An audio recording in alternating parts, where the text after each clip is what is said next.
Hello again. I'm so glad to have my first video out of the way because it just felt so awkward, and it's done and I'm here, so yay!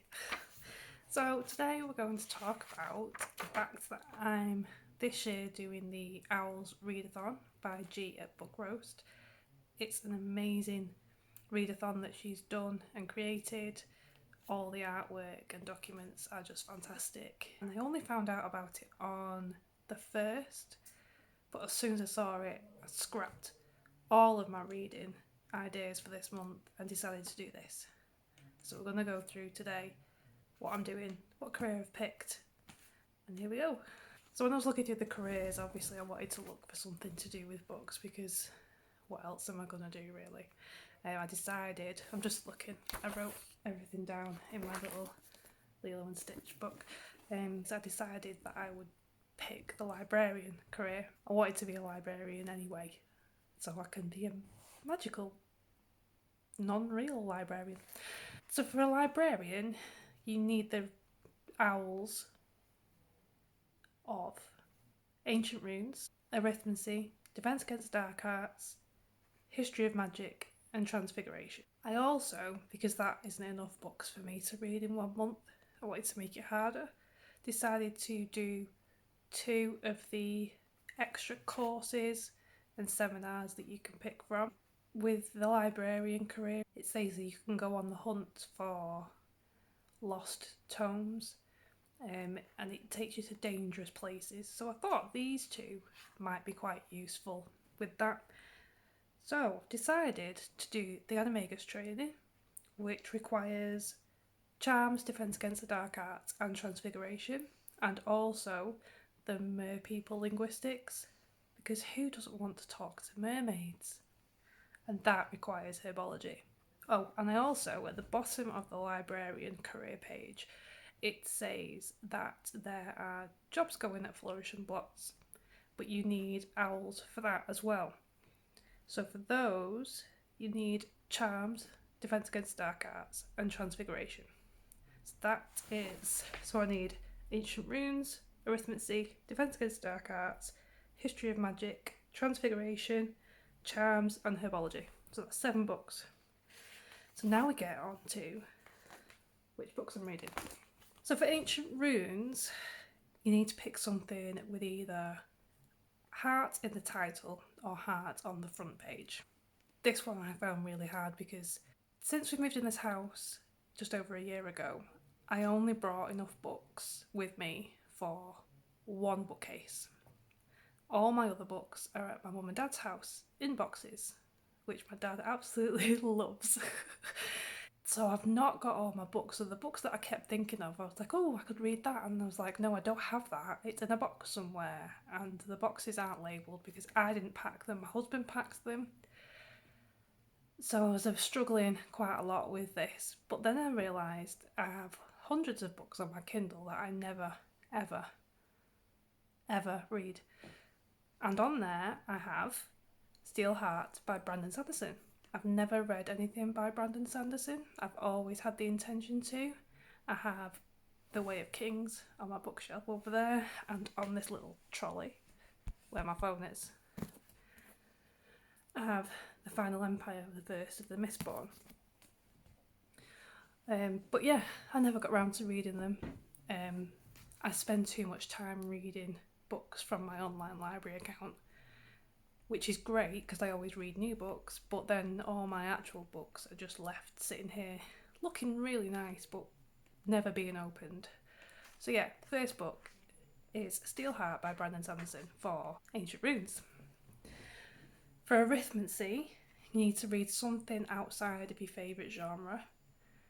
I was going to do something quite hard, maybe like a historical fiction, because that's not really my thing. I mean, I don't mind anything to do with World War II. I've recently went to Berlin before this corona thing started, and we did everything history related to World War II while we were there. We went to a concentration camp, we went to the Jewish Museum, we went to the memorial for the murdered Jews, and a couple of other things while we were there. So yeah, that's the only historical fiction I will read. But then I realised on my library account online, I have Reasons to Stay Alive by Matt Haig.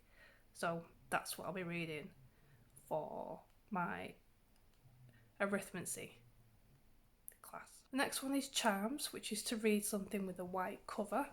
Charms was quite easy because I'm already reading something with a white cover. I'm currently reading The Guest List by Lucy Foley. I read The Hunting Party last year and devoured it. I think it took me 2 days to read it. So I was really looking forward to The Guest List coming out. I've already started this before I picked this challenge, and it had a white cover. It just happened to fit perfectly with this challenge. Defence Against the Dark Arts is to read something that is set by the sea or the coast. I could use The Guest List for this. It's set on an island, off the coast of Ireland, but I wanted to read something that was different than what I'd already got now. This one is actually a physical book. The ones that I've already talked about, which I forgot to mention, was that they're either on my Kindle or from my library. I may have mentioned that. I don't remember. So for this one, I picked 2140 by Kim Stanley Robinson. I've had this book for a very long time. I don't even know how long I've had it. I just picked it up when I was in Waterstones one day, and it looks really interesting. It's a science fiction novel. Basically everything's underwater. New York's still kind of there, but there's canals everywhere, so base of the water. Looks really cool. Let me know if you read it. For herbology, you have to pick something where the title starts with the letter I. I had 2 of these, one on my trolley and one on my bookshelf. The other one was If I Stay, and I just wasn't sure if I wanted to read it. I wasn't really in the mood for that kind of book, so I decided to go with I Am Pilgrim by Terry Hayes. Another one I've had for a very long time. I think I picked it up either from a charity shop, or we have this like free book swap library. So, well, it's not free. You could either do a book swap and it's free, or you donate and the money goes towards like a local charity fundraiser. So I think I might have got it there, but I don't remember. It's a crime novel. It's quite big, but yeah, it's been on my list for a while, so I'm reading that. Oh, and again, that's another one that could be used for the white cover. History of Magic has to contain... Hang on. Wilson, stop chewing yourself. Stupid dog. History of Magic. Something that features witches or wizards. My first thought was Harry Potter, but I thought that was just far too easy. So I picked something that I got in as soon as it came out because I was so excited to read it, but just never read it. And now I know I'm going to read it. I'm again really, really excited. It is Harry Potter related, kind of. Carry On by Rainbow Rowell. I went to a book signing when... I think it was when Fangirl was out. And see if this one's...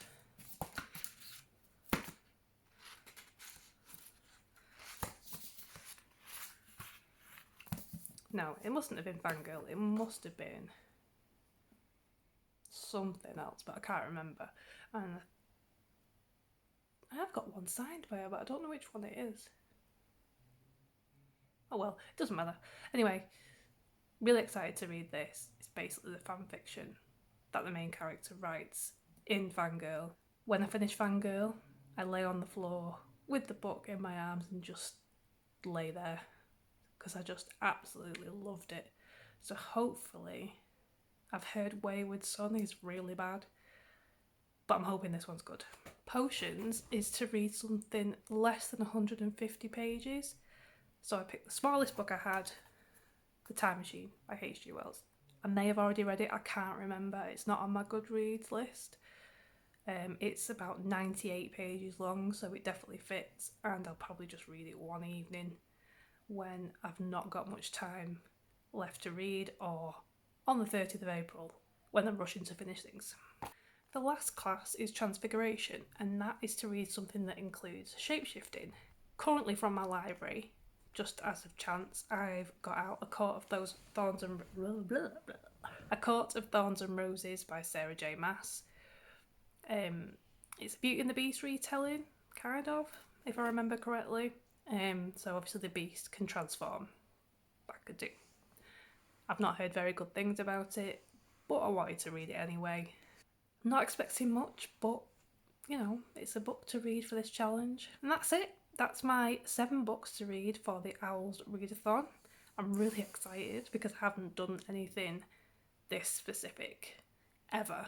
I don't even usually have a set reading list per month because I just like to just pick randomly what I'm reading. I will also read some audiobooks, as I always have audiobooks out from my library. I think I've got Silka's Journey and something else. I don't know. And I've also got The Queen of Nothing by Holly Black coming on an ebook at some point this month, and I will be reading that because I've just finished the first 2 and hate that I like it, but I really like it. Yeah, let me know if you're joining the OWLs Readathon too. It's really exciting. I know this video is late, but I only made my YouTube yesterday because it's currently Friday, so I couldn't have put it up any earlier really, could I? Hope you enjoyed the video. Speak to you soon. Bye bye.